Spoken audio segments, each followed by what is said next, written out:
তার চেয়ে শ্রেষ্ঠ কথা আর কার হতে পারে যে মানুষকে আল্লাহর দিকে ডাকে, নিজে সৎকর্ম করে আর বলে ইন্নানি মিনাল মুসলিমিন, নিশ্চয় আমি মুসলমান, নিশ্চয় আমি কি, বোল্ডলি প্রাউড ফিল করে আমরা বলতে পারবো না যে আমি মুসলিম?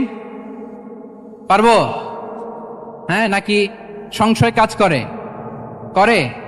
বলেন, আমরা আমাদের মুসলিম আইডেন্টিটিকে ওন করতে চাই কি চাই না? সবাই চাই। আমাদের আসল পরিচয় কি বলেন? মুসলিম। এরকম মুষ্টিবদ্ধ হাত উঁচু করে বলেন, আমাদের পরিচয় কি? আমি প্রশ্ন করলে উত্তর দিতে পারবেন? আওয়াজ করে বলেন, আমি কে?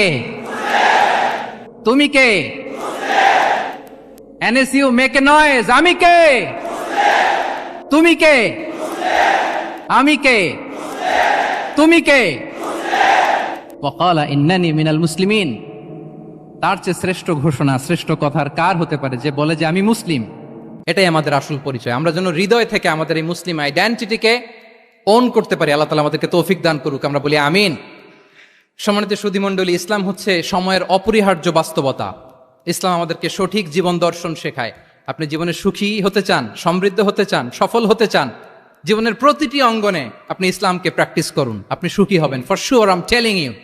কারণ ইসলামের ছায়াতলেই রয়েছে আমার, আপনার, আমাদের সকলের আলোক স্নাত মুক্তি। আল্লাহ তাআলা আমাদের সবাইকে কথাগুলো বোঝার ও আমল করার তৌফিক দান করুক।